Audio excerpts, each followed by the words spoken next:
Assalamualaikum warahmatullahi wabarakatuh.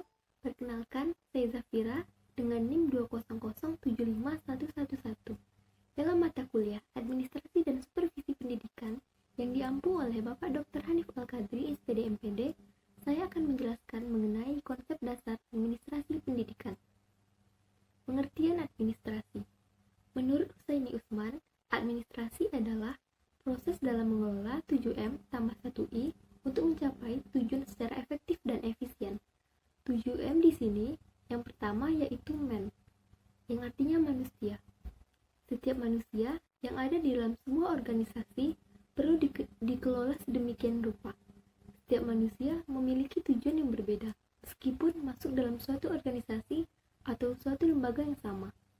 Dalam rangka membuat tujuan-tujuan yang berbeda itu menjadi seirama, maka manusia-manusia yang ada di dalam suatu organisasi harus dikelola agar dapat mendahulukan kepentingan organisasi daripada kepentingan pribadi.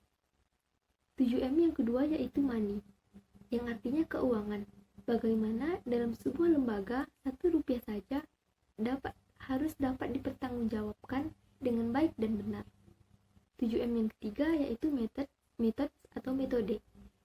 Yang keempat, mesin. Yang kelima, marketing. Yang keenam, material. Dan yang ketujuh, minutes atau waktu. Dan 1I di sini yaitu informasi. Selanjutnya, pengertian administrasi secara bahasa. Yang pertama, ad yang artinya melayani, membantu, dan memenuhi. Artinya, sebagai administrator, tugasnya adalah untuk melayani, membantu, dan memenuhi kebutuhan. Yang kedua, administrator, yang artinya memberikan pelayanan. Pelayanan yang dimaksud di sini yaitu pelayanan prima, bukan hanya sekedar pemenuhan kewajiban.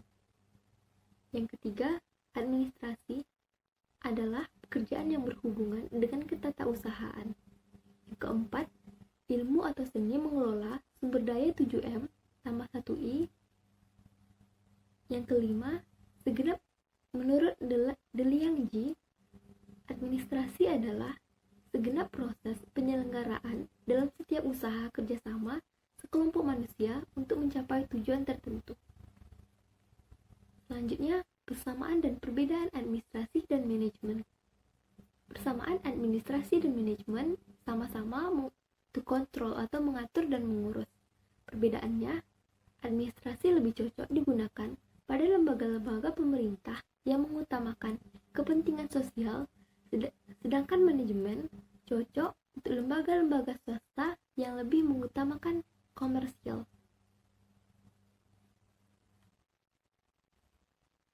Selanjutnya, perbedaan administrasi dan manajemen. Administrasi orientasinya adalah non-profit oriented, artinya orang yang bekerja sebagai administrator pendidikan khususnya orientasinya bukan profit. Sementara manajemen orientasi utamanya adalah profit atau keuntungan. Maka muncullah istilah administrasi itu adalah administrator dan manajemen itu adalah manajer. Selanjutnya, perbedaan administrator dan manajer.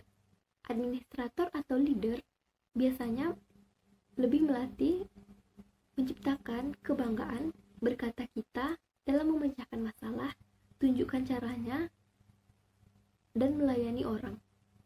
Kalau manajer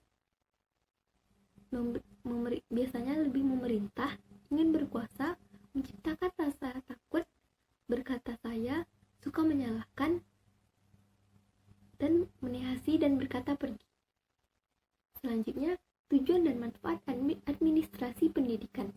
Yang pertama, terwujudnya proses belajar mengajar yang bermakna. Yang kedua, peserta didik yang aktif mengembangkan dirinya. Yang ketiga, memiliki kompetensi manajerial. Yang keempat, tercapai tujuan pendidikan secara efektif dan efisien. Yang kelima, meningkatkan citra positif pendidikan. Yang keenam, teratasinya masalah mutu pendidikan. Yang ketujuh, perencanaan pendidikan merata, bermutu, relevan, dan akuntabel.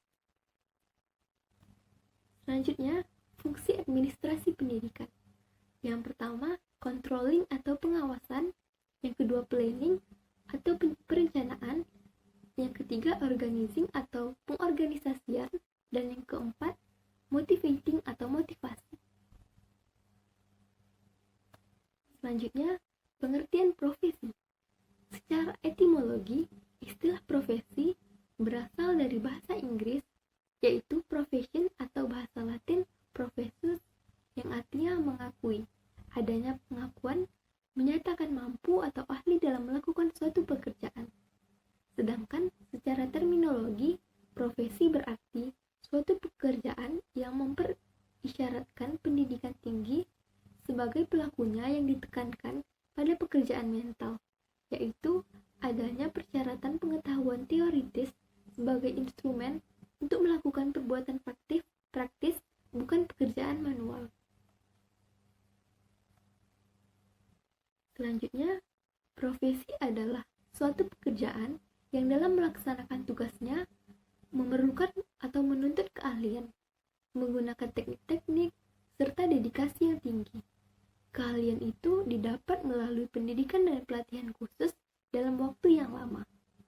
Profesi adalah pekerjaan, namun tidak semua pekerjaan adalah profesi. Profesi mempunyai karakteristik sendiri yang membedakannya dari pekerjaan lainnya. Selanjutnya, pengertian profesi. Profesi adalah suatu pekerjaan yang dalam melaksanakan tugasnya memerlukan atau menuntut keahlian atau ekspertis, menggunakan teknik-teknik ilmiah, serta dedikasi yang tinggi. Selanjutnya, ciri-ciri profesi. Pertama, profesi itu memiliki fungsi dan signifikasi sosial bagi masyarakat. Yang kedua, profesi itu menuntut keterampilan tertentu yang diperoleh melalui proses pendidikan dan pelatihan yang cukup yang dilakukan oleh lembaga pendidikan yang akuntabel. Yang ketiga, profesi didukung oleh suatu disiplin ilmu tertentu. Yang keempat, ada kode etik atau organisasi yang dijadikan sebagai satu pedoman perilaku anggota beserta sanksi yang jelas dan tegas terhadap pelanggar kode etik tersebut. Selanjutnya, sebagai konsekuensi dari layanan dan prestasi yang diberikan kepada masyarakat, maka anggota profesi secara perseorangan atau kelompok memperoleh imbalan finansial atau material. Baiklah, sekian dari saya. Mohon maaf apabila ada kesalahan. Wassalamualaikum warahmatullahi wabarakatuh.